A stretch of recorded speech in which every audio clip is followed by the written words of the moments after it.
नमस्कार दोस्तों, आप सभी का स्वागत है आपके अपने YouTube चैनल में। दोस्तों, आज हम आपके लिए बहुत ही जबरदस्त वीडियो लेकर आए हैं। धनतेरस पर भूलकर भी ऐसी झाड़ू अपने घर नहीं लानी चाहिए। पूरा घर खाली हो जाता है, कहीं लेने के देने ना पड़ जाएं।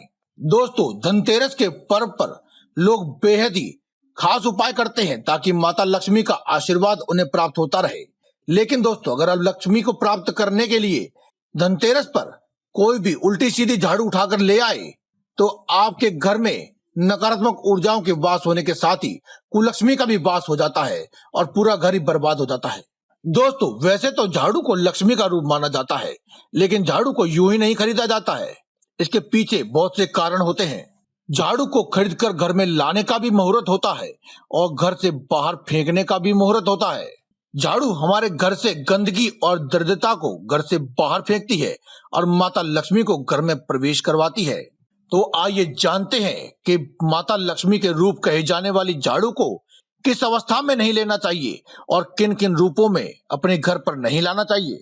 दोस्तों, सबसे पहले तो इस बात का ध्यान रखना चाहिए कि धनतेरस पर खरीदकर लाई गई झाड़ू की जब तक पूजा ना हो जाए तब तक केवल आपके सिवा उस झाड़ू को और कोई ना देख पाए, वरना आपको इसके फायदे की जगह नुकसान उठाना पड़ेगा, लेने के देने पड़ जाएंगे और आपका पूरा घर बर्बाद हो जाएगा।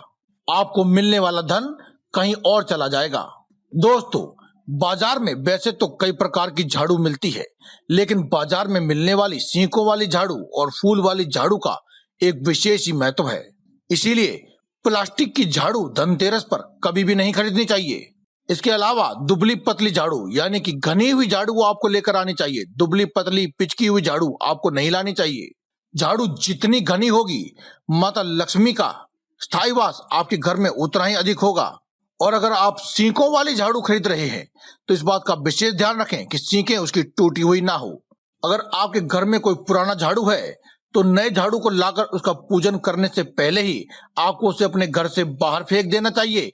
साथ ही आपको कोई भी शुभ दिन जैसे कि होली, दिवाली, अमावस्या, पूर्णिमा, एकादशी, इन दिनों में ही आपको अपनी झाड़ू घर में लेकर आनी चाहिए।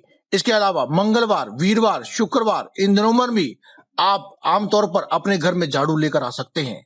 इसी प्रकार से नई झाड़ू ला करके पूजा अर्चना करने के बाद अगर आप झाड़ू का इस्तेमाल मंगलवार, शनिवार या अमावस्या, पूर्णिमा के दिन पर करते हैं सबसे पहले, तो आपका पूरा घर ही दोषों से मुक्त हो जाता है और माता लक्ष्मी का आपके घर में स्थायी वास होता है। तो दोस्तों, आज की इस वीडियो में केवल इतना ही। कल फिर आपसे मुलाकात होगी एक और नई वीडियो के साथ। तब तक के लिए दें में इजाजत। धन्यवाद। कमेंट बॉक्स में लिखते रहें जय माता दी।